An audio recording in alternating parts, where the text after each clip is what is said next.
Olá, meus amigos, tudo de bom com vocês? Espero que estejam todos bem.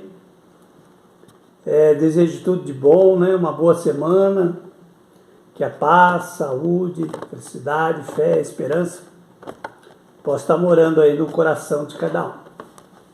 Eu vim aqui para compartilhar uma reflexão com vocês que eu fiz a respeito de frases de Jesus, né? Que são bastante mencionadas e muitas vezes de forma banal. Aquela frase de Jesus onde ele diz: eu sou o caminho, a verdade e a vida, e também a frase: conhecereis a verdade e a verdade vos libertará.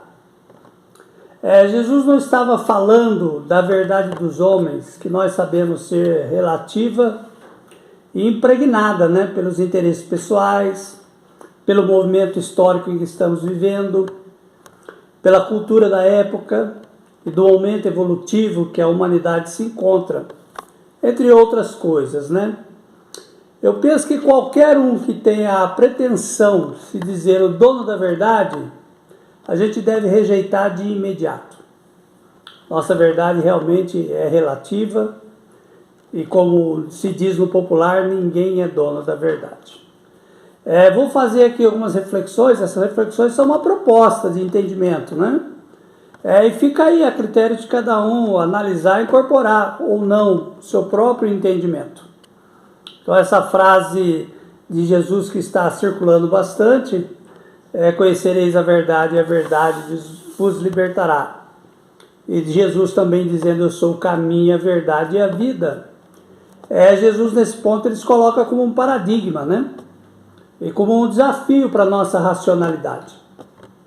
Ele se colocou claramente como um ser que veio de outra dimensão de existência para trazer uma mensagem que, nas suas palavras, eram portadoras da verdade, reforçando isso com a máxima: em verdade vos digo. Então Jesus repetia, né? Em verdade vos digo. Colocando aí nessa máxima uma autenticidade daquilo que ele falava. E ele reforçou, né, essa autenticidade dizendo que ele não fala de ouvir dizer, né? Ele fala daquilo que viu, isto é, do que ele presenciou. E nós sim, que falamos daquilo que ouvimos, que aprendemos, lemos, através dos livros e de outras pessoas, né? Então falamos por ouvir dizer. E ele vem dar um recado diretamente, porque ele presenciou. Quer dizer, ele então vem dessa realidade oculta, que é a realidade espiritual, para fazer uma revelação para a nossa realidade material.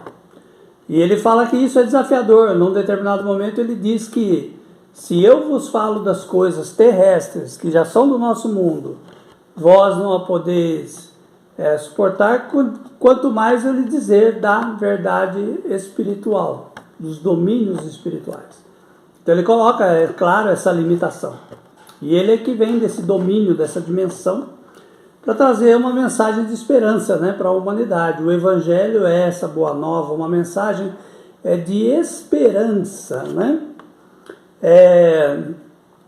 E assim ele vai dizer então para nós, através da sua missão aqui na Terra, vai colocar dois pontos principais. Um que é de ensinamento e a outra que é uma realidade metafísica. De ensinamento é o seu Evangelho. O Evangelho é o roteiro de espiritualização do ser. E a realidade metafísica é a sua ressurreição. Então é um paradigma para a humanidade, a sua ressurreição. Essa ressurreição, ele fala que é uma prova, e é a única prova que ele nos daria, né? Que ele estaria 3 dias no seio da terra e depois ressurgiria para nos dar a prova da imortalidade do Espírito. Então essa é a colocação de Jesus, esses dois pontos principais, o seu Evangelho e a mensagem da imortalidade. Quando ele fala que ele é o caminho, e o caminho então significa senda, e é um termo empregado nas religiões ou filosofias espiritualistas, para falar do percurso, do progresso espiritual, daquele que aspira a uma iluminação, ou uma união com o divino, quer dizer, o religare, tão conhecido, ou de um processo de iniciação. Quando Jesus nos diz que Ele é o caminho, Ele está dizendo que esse caminho, né, que é ou senda, né, como é falado também, caminho ou senda, a senda do Espírito. É um termo empregado aí nas religiões ou filosofias espiritualistas para falar de um percurso de progresso espiritual, daquele que deseja a sua iluminação, né? Quer dizer, acender a luz da compreensão espiritual, ou da união com o divino, que é o religare. Então nós estaríamos necessitados aqui no mundo material de nos religar ao divino, né, de conectar-nos com a realidade espiritual oculta que nos envolve. E um processo de iniciação também. Esse processo de iniciação é a senda que o discípulo começa a caminhar para a busca de uma verdade, né, maior. Ele nos fala, Jesus, quando ele fala desse caminho, ele fala que há dois caminhos.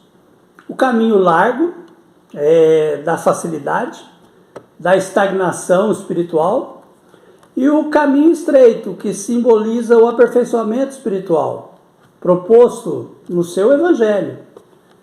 E esse Evangelho é um roteiro de espiritualização, que nos convoca à conquista de virtudes como a compaixão, a caridade, a abnegação, o perdão, a características de misericórdia, né? Buscarmos a misericórdia, a tolerância, o respeito e o amor, como o auge dessas virtudes, né? Amar ao próximo como a si mesmo. Então, na medida em que o espírito conquista essas virtudes, ele alcança um patamar maior, né? Um patamar elevado, se coloca numa condição espiritual de estar, então, alcançando o direito a uma verdade maior. E esse é o caminho para essa verdade. E a verdade, né, que na sequência, né, ele fala eu sou o caminho, depois ele fala aí a verdade, porque o Jesus se coloca como um portador da verdade, que não era dele, mas sim de Deus. Ele sempre enfatizou isso, que a verdade que ele trazia não era dele, era de Deus. E ele nunca impôs. Tanto que ele nos convida, né, em uma passagem, ele nos convida a analisar suas palavras. Para que a gente analisando, e essas palavras por si só atestariam a origem divina de suas palavras. Então não é uma imposição, é um convite para a nossa razão, para os nossos sentimentos. Conhecer o que Jesus falou e analisar sobre a ótica da razão e do sentimento, se ele é portador de algo realmente divino, né? E a gente observa que as palavras de Jesus, elas são universais e necessárias. Universais porque elas podem ser praticadas por todos, em todos os lugares do mundo. Independente de cultura, países, de religião, e até mesmo para aqueles que não têm religião, para aqueles também que não creem em Deus, porque as práticas dessas virtudes, elas são acessíveis a todos, portanto são universais.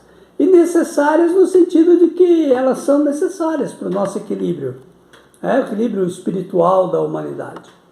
Então todos esses valores, né, essas verdades que resistem ao tempo, Jesus deixou claro que as suas palavras não passariam, continuam atuais, presentes na nossa sociedade, mudaram e melhoraram a humanidade, não dá para a gente não reconhecer isso.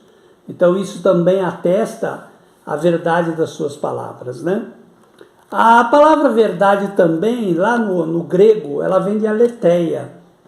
E aletheia significa aquilo que não está oculto, e que nem está escondido, e nem dissimulado. Quer dizer, a verdade ela vem à tona quando ela não está oculta, quando ela sai do plano que ela está escondida e que ela também não é dissimulada. Então seria verdadeiro aquilo que se manifesta aos olhos do corpo, mas não só do corpo, mas do espírito. E a verdade então é a manifestação daquilo que daquilo que existe como ele é. A gente tem na filosofia grega o filósofo Heráclito, que fala que tudo é uma eterna mudança, o eterno devir. Tudo muda o tempo todo. Nada é o mesmo. Passado um momento de tempo, tudo muda. Ok, ele está falando da realidade material. Agora nós temos o filósofo Parmênides, que fala que o ser é aquilo que é aquilo que tem vida em si mesmo.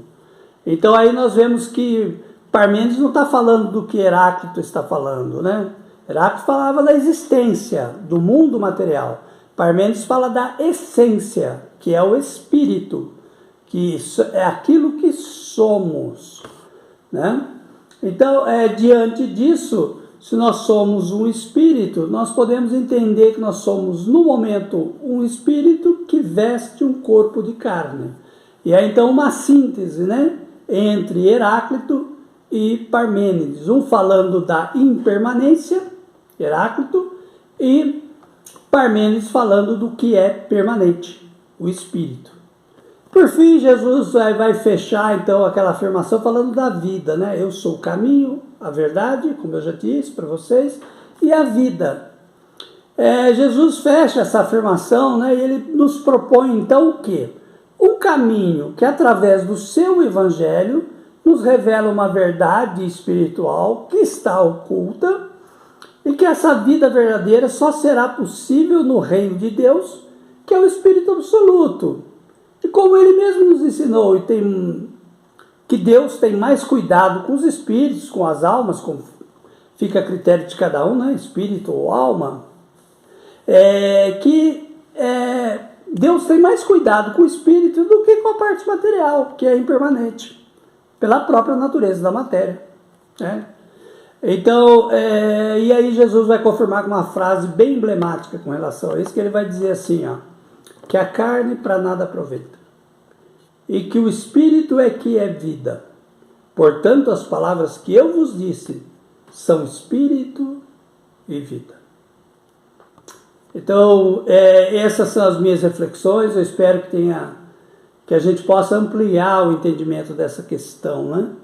Não ficar na questão das opiniões, da verdade dos homens, que a gente tem visto sendo muito mal utilizada, cada um utilizando a sua definição de verdade em proveito próprio.